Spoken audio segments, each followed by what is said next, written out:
मौजूद है स्टमक की एनाटॉमी के अंदर स्टमक के यहाँ पर 4 पार्ट्स हैं, बट एक्चुअल में स्टमक के 5 पार्ट्स कंसिडर किए जाते हैं। सबसे पहला पार्ट है कार्डिया। कार्डिया नाम से जाहिर है कि ये हार्ट से जो है वो नियरेस्ट होता है, दैट्स वाई हम इसको कार्डिया कहते हैं। इसके बाद फंडस आता है, फिर बॉडी आती है, इसकी बॉडी को हम कॉर्पस भी कहते हैं, और इसके बाद एंट्रियम आता है या एंट्रम आता है, और इसके बाद पाइलोरस आता है। अब इन 5 पार्ट्स के डिफरेंट फंक्शंस होते हैं। तो सबसे पहले हमने देखा कि कार्डिया जो है इसके पास कुछ स्फिंक्टर्स मौजूद होते हैं। स्फिंक्टर्स का मतलब होता है कि कुछ वॉल्व टाइप मौजूद होते हैं, तो कार्डिया के पास वो मौजूद है। अब फंडस जो है ना, ये हमारे स्टमक का एक छोटा पार्ट होता है, और ये एयर कंटेन करता है, मतलब इसके अंदर हवा मौजूद होती है। और वो हवा इसलिए होती है कि जब हम ओवर ईटिंग करते हैं, क्योंकि हमें पता है कि हमारे स्टमक की एक कैपेसिटी होती है, और उस कैपेसिटी के से अगर हम ऊपर जाते हैं तो हम ओवर ईटिंग कहते हैं। तो जब हम ओवर ईटिंग कर रहे होते हैं तो फंडस के इस रीजन के अंदर हमारी हवा मौजूद होती है। तो जब हमारा जो खाना होता है या वो फूड जो हम ले रहे होते हैं वो स्टमक को फिल करता जाता है, और स्टमक की कॉर्पस यानी कि बॉडी फिल हो जाती है पूरी। तो ये अलार्मिंग साइन होता है फंडस तक पहुंचने का, कि हमारा जो फूड है वो फंडस की हवा को या फंडस की एयर को प्रेशराइज करता है, और वो जो हवा है वो एसोफेगस के ज़रिए बाहर आती है, ठीक है, जिसको हम आम जबान में जो है वो डकार कह देते हैं।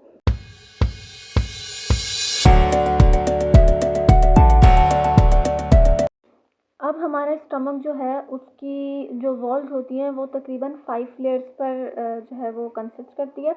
अब ये 5 लेयर्स जो है इनको हम 5 लेयर्स ऑफ स्टमक नहीं कह रहे, 5 लेयर्स ऑफ जीआईटी कह रहे हैं, मतलब गैस्ट्रोइंटेस्टाइनल ट्रैक्ट। वो इसलिए कह रहे हैं क्योंकि ये लेयर्स जो है वो स्टमक के अलावा हमारे डाइजेस्टिव सिस्टम के और जो है कुछ ऑर्गन्स में मौजूद हैं, जैसे इंटेस्टाइन वगैरह में। तो इस वजह से हम इसको 5 लेयर्स ऑफ जीआईटी कहते हैं।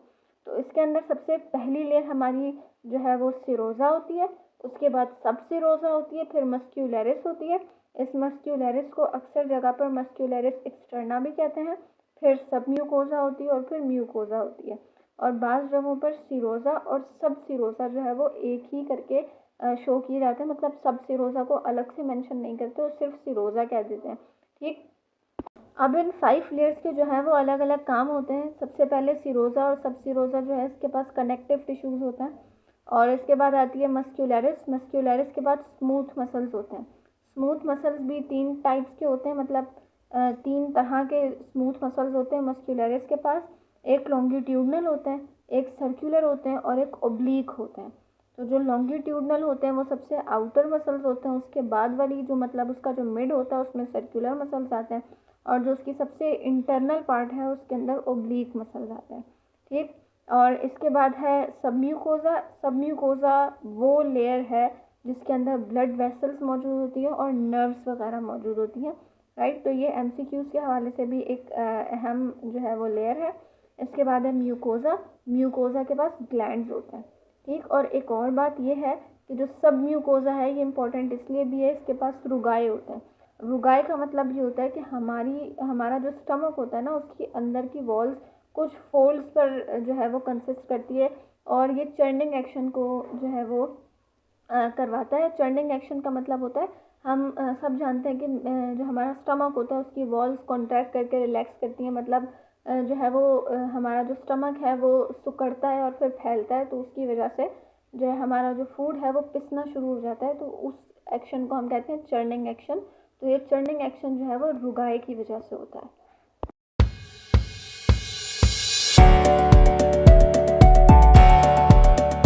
अब मज़ीद जो है वो स्टमक की एनाटॉमी को देखा जाए तो हमारे स्टमक के अंदर मुख्तलिफ सेल्स मौजूद होते हैं, ठीक है। तो यहाँ पर तकरीबन 5 टाइप्स बताई गई हैं उन सेल्स की। सबसे पहले सेल्स होते हैं हमारे सरफेस म्यूकस सेल्स, और दूसरे होते हैं म्यूकस नेक सेल्स।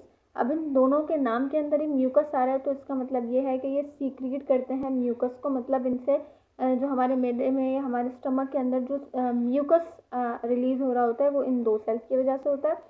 इसके बाद पेराइटल सेल्स आते हैं, ये HCl एसिड मतलब हाइड्रोक्लोरिक एसिड रिलीज़ करते हैं, और एक इंट्रिंसिक फैक्टर भी रिलीज़ करते हैं। इसके बाद हमारा नंबर 4 पे आते हैं चीफ सेल्स। इन चीफ सेल्स को बाज़ जगहों पर हम जाइमोजिन सेल्स भी कह देते हैं। अब ये जाइमोजिन सेल्स जो है वो पेप्सिनोजिन को रिलीज़ करते हैं। पेप्सिनोजिन हम सब जानते हैं कि एक जो है वो इंजाइम है बट ये इनएक्टिव एंजाइम है, मतलब जब ये पेप्सिनोजिन की फॉर्म में मौजूद होता है तो ये एक्शन नहीं कर सकता, ये कैटालाइजेशन नहीं कर सकता, ये बस ऐसे ही मौजूद होता है। क्योंकि जब ये रिलीज़ होता है तो ये पेप्सिनोजिन करके रिलीज़ होता है। मत लेकिन जब हमारे पेराइटल सेल्स हैं, जब वो HCl एसिड को रिलीज़ करते हैं तो HCl एसिड की मौजूदगी में ये पेप्सिनोजिन कन्वर्ट हो जाता है पेप्सिन में, ठीक है। और फिर पेप्सिन जो है वो एक्ट करता है, एक्शन करता है। और इसके अलावा एक और एंजाइम रिलीज़ करते हैं, उसको हम कहते हैं गैस्ट्रिक लाइपेज। और नंबर 5 पे एक और सेल है, वो है जी सेल।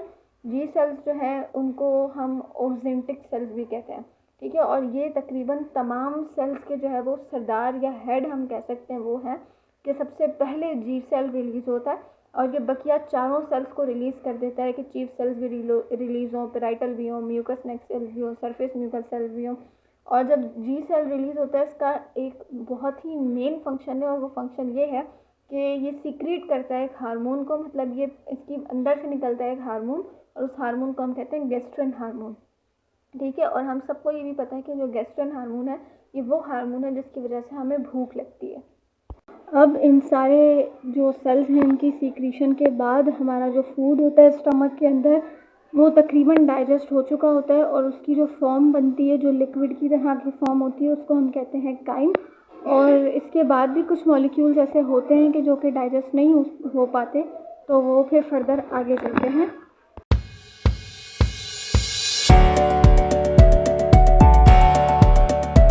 कुछ एब्जॉर्प्शन या कुछ और मज़ीद डाइजेशन जो है वो उसकी बची है, और यहाँ पर जो हमारा फूड है वो काइम की फॉर्म में आ गया, ठीक है। जब फूड हमारे मुंह के अंदर होता है तो हम उसको फूड कहते हैं। फिर जब वो हमारे स्लाइवा के साथ मिलता है, मतलब हमारे जो स्लाइवरी ग्लैंड्स होते हैं जब वो स्लाइवा रिलीज़ करते हैं, तो उसके बाद जो फूड की फॉर्म बन जाती है, मॉइस्ट सी फॉर्म होती है, उसको हम कहते हैं बोलस। और उसके बाद जब वो हमारे स्टमक के अंदर आके गैस्ट्रिक जूस से एक्ट करता है तो हम उसको कहते हैं काइम। अब ये जो काइम होता है ना, ये जाता है स्मॉल इंटेस्टाइन में, और हम सब जानते हैं कि स्मॉल इंटेस्टाइन के 3 पार्ट्स होते हैं, एक होता है ड्यूडेनम, ज्यूजिनम और इलियम, ठीक है। तो अगर हम बात करें स्मॉल इंटेस्टाइन की लेंथ की, तो उसकी लेंथ होती है 6.25 मीटर, ठीक है। और इसकी लेंथ जो है वो काफ़ी बड़ी है, लेकिन अल्लाह ताला ने इस जो इंटेस्टाइन है इसको मोड़ मोड़ के, मतलब फोल्ड कर करके हमारे जो है वो एब्डोमिनल रीजन के अंदर रखा हुआ है, तो इसकी जो लेंथ है वो है 6.25 मीटर।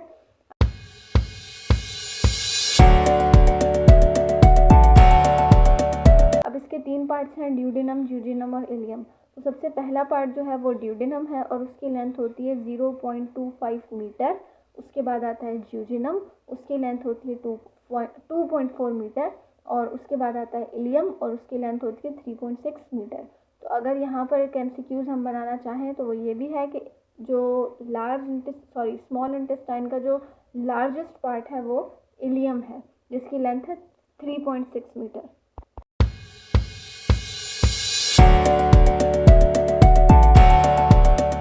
अब अगर हम फंक्शंस की बात करें तो जो ड्यूडेनम होता है यहाँ पर न्यूट्रलाइजेशन रिएक्शंस हो रहे होते हैं। न्यूट्रलाइजेशन का मतलब होता है एसिड और बेस जब आपस में रिएक्ट करते हैं तो सॉल्ट और वाटर बनता है, उस रिएक्शन को हम कहते हैं न्यूट्रलाइजेशन रिएक्शन। तो यहाँ पर हमारे स्टमक से फूड आ रहा होता है और मुख्तलिफ केमिकल्स और सिक्रीशन उसके अंदर जा रही होती हैं, तो इस वजह से हम उसको मिक्सिंग बॉल भी कहते हैं। और इसके अलावा ड्यूडेनम जो है यहाँ पर मैक्सिमम डाइजेशन होती है, मतलब जो हमारी डाइजेशन है वो यहाँ पर एंड है। डाइजेशन के बाद जो हमारा फूड है वो हमारा एब्जॉर्ब होगा, डाइजेस्ट होने के बाद एब्जॉर्ब होगा, तो वो जो एब्जॉर्प्शन है वो शुरू होती है ज्यूजिनम से। तो ज्यूजिनम है यहाँ पर होती है मैक्सिमम एब्जॉर्प्शन, ठीक है। और इसके अलावा हमारे बहुत सारे जो है वो बायोमोलिक्यूल्स होते हैं, जैसे कि कार्बोहाइड्रेट्स है, प्रोटीन्स हैं, फैट्स हैं, और बहुत सारे और हैं जो कि अभी डाइजेस्ट नहीं हुए होते, जो रह जाते हैं, वो यहाँ पर आके इंटेस्टाइन के अंदर जो है वो केमिकली डाइजेस्ट हो जाते हैं, मतलब उनकी केमिकल्स के ज़रिए डाइजेशन हो जाती है। इसके अलावा यहाँ पर बहुत सारे माइक्रोब्स मौजूद होते हैं जो कि हमें एंटी माइक्रोबियल एक्शन करते हैं और हमें जो है वो सेव करते हैं, हमारे प्रोटेक्शन करते हैं। उसके अलावा जो स्मॉल इंटेस्टाइन है ये कुछ हार्मोन्स रिलीज़ करती है, ठीक है। बहुत ज़्यादा जो है वो फेमस हार्मोन्स हैं, एक है कोलिसिस्टोकिनाइन और एक है हमारे पास सीक्रेटिन, ठीक है। अब ये जो कोलिसिस्टोकिनाइन है ये सीक्रेट करता है बाइल जूस को, और जो सिक्रेटिन है ये सिक्रेट करता है इंटेस्टाइनल जूस को, राइट। और इसके अलावा हम सब जानते हैं कि एब्जॉर्प्शन ऑफ न्यूट्रिएंट्स भी यहाँ पर हो रही होती है। तो अब जो हमारी स्मॉल इंटेस्टाइन है इसके डिटेल स्ट्रक्चर के अंदर तो हम नहीं जाएंगे, लेकिन इसका एक स्ट्रक्चर के अंदर ही एक मेन पॉइंट इसके विलाए आते हैं। विलाए को अगर हम जो है वो सिंगुलर में बोलें तो हम विलस कह देते हैं। तो ये जो है वो फिंगर लाइक प्रोजेक्शंस होते हैं, मतलब उंगलियों की तरह के प्रोजेक्शंस होते हैं और उभरे हुए होते हैं, जिनको हम विलस या विलाए कहते हैं। ये होते इसलिए कि ये हमारे स्मॉल इंटेस्टाइन के सरफेस एरिया को बढ़ा देते हैं, सरफेस एरिया को इंक्रीज़ कर देते हैं, क्योंकि हमारी मैक्सिमम एब्जॉर्प्शन जो है वो स्मॉल इंटेस्टाइन में हो रही होती है। तो हमारे विलस के दो पार्ट्स होते हैं, एक हमारी होती हैं कैपिलरीज और एक हमारी होती है लैक्टियल, ठीक है। अब जो कैपिलरीज होती हैं, जो हमारे स्मॉल मॉलिक्यूल्स होते हैं, मतलब जो सिंपल मॉलिक्यूल्स होते हैं थोड़े, जैसे कि ग्लूकोज है, अमाइनो एसिड है, ये वैसे तो सिंपल नहीं है, मतलब और दूसरे मॉलिक्यूल्स के मुकाबले में सिंपल है, ये सब एब्जॉर्ब हो जाते हैं कैपिलरीज में। लेकिन हमारे कुछ बड़े मॉलिक्यूल्स आते हैं, ऐसे हैं जो कि कैपिलरीज के अंदर जा नहीं पाते, कैपिलरीज के अंदर एब्जॉर्ब नहीं हो पाते, तो वो इस लैक्टियल के अंदर एब्जॉर्ब हो जाते हैं। और उन मॉलिक्यूल्स के अंदर से एक नाम है और वो है फैट्स, ठीक है। फैट्स साइज में बड़े होते हैं और वो लैक्टियल में जो है हमारे एब्जॉर्ब होते हैं। और अगर हम बात करें कि लैक्टियल क्या होती है, तो लैक्टियल एक लिम्फेटिक कैपिलरी है।